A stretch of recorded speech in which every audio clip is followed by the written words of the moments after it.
Hey there, my name is Jeremy, and this is just an introduction video into which will hopefully be soon a series of videos that are going to enhance your website and help you learn how to develop a successful website so you can bring in traffic and all that.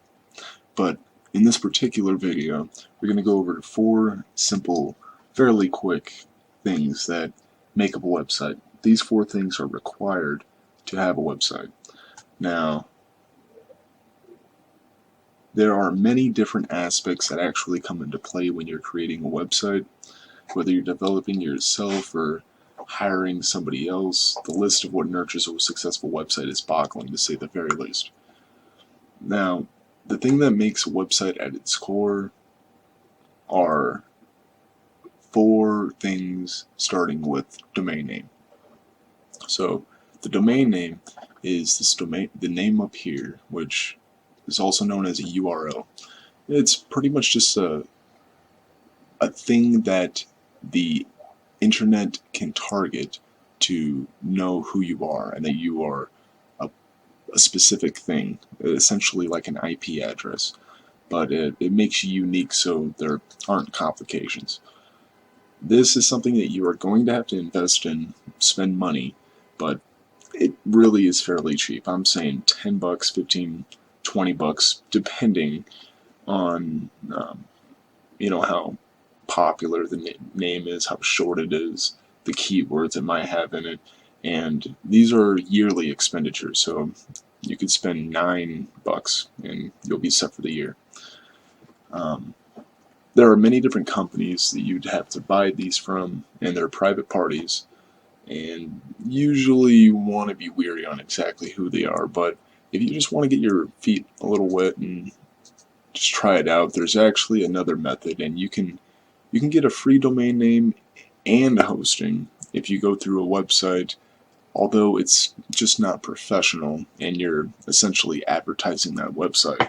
But in the end, your website would come out looking something like this, and it would be your name in the front with that name that would be hosting you, whatever company that might be, and you know that's advertising another party, and that's not necessarily good on the forefront. There's also some that you're in the subdirectory, so instead of in the back right here, you're in the front, But regardless, either way, they're pretty bad, and but to get your feet wet, they're fantastic. That's the one time that I would personally recommend them. And moving on, we have Hosts. Now, Hosts is a company that lets you use their computer to put your data on, and they will send that data out to the internet. There are many, many, many, many, many different companies that host. You can even host yourself. If you have a spare computer around, you can use that. However, I wouldn't jump the gun on doing that because if you're truly wanting something stable and secure, that would not be the best method. So, if we were to move on to different hosting companies, we have Bluehost or InMotion, or we could even these are both 2 companies I've used, and they're both very good, cheap. Actually, let's there's they're actually having a sale right now. I do not believe this is lasting. I think it might be only for like a year or something, but either way, just look around. You can just go ahead and search in maybe top hosting companies or whatever, and find one of the first few listings that are not advertisements, and also try to find a recent date like that one.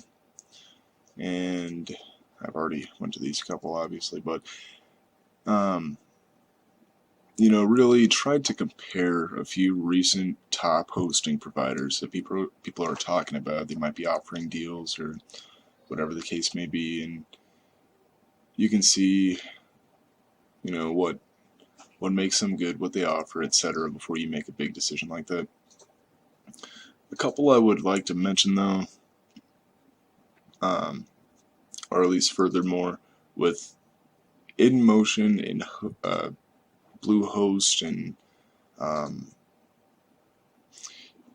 there's a couple other ones, but with these, you're paying for the security and the knowing that you're getting fairly fast bandwidth, and you're not going to be too limited on what you're going to be able to do. Some offer, like this is offering a free domain, which isn't that important, but really you get what you pay for, and that really shows when it comes to hosting.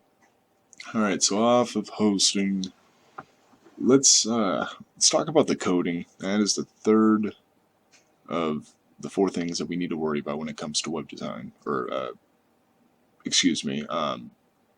creating your website. And when the internet first came out, HTML, which stands for Hypertext Markup Language, is it was the main and the only language really that was necessary to convey information on the web. However, it is still used, and it is pretty much the framework and the platform on which everything else sits on. Literally. I can show you, and you can do this in your browser, or anything. If you want to right click and then go ahead and do inspect, view page source, Internet Explorer, Firefox, as well as Chrome all have these features. But when we look inside the actual code, and this is the very top of the code, we notice, that's inside HTML.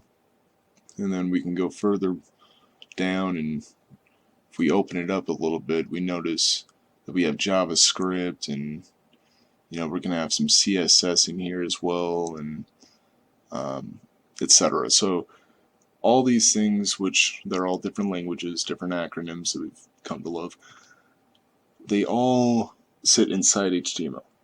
So the coding is something we might not want to deal with, but is a necessary component to web development and creating your website.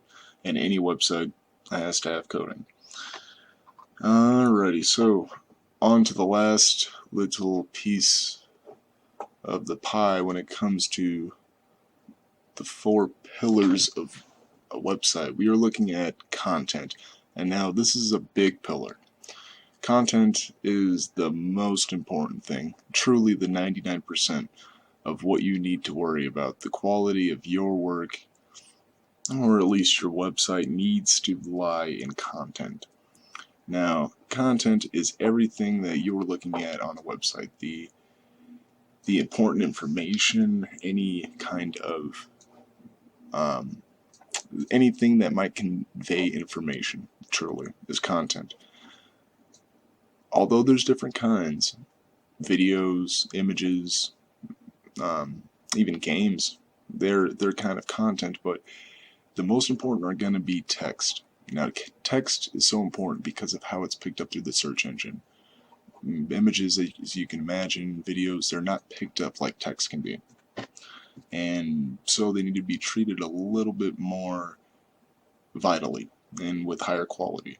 Using keywords, you can ensure that your website in your niche, in your field, in your area, will fall into an area where it's picked up and it's higher ranked on Google or Bing or Yahoo.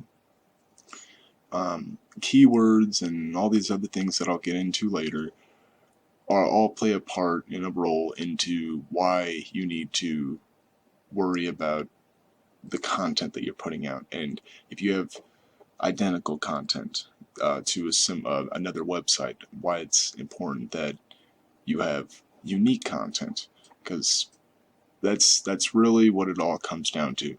Everything else, all your web design, all your high-end features and development, and fancy wheels on the wagon are not going to do anything when it comes to bringing customers in and keeping customers and all that, if your content is not way above par. So while you need to worry about these four things, content is the one thing that you should find to be the most important thing. And here's just an example. Craigslist. That's all I need to say, right? They're extremely, extremely effective, and they don't need to push very hard. But they are a stable, secure platform in which they handle their business, and that's all that matters. And many people in all areas of the world use them. So, if you enjoyed this little introduction video, please stay tuned for the series coming up, and thank you very much for watching. Please subscribe, and have a great one. Thank you.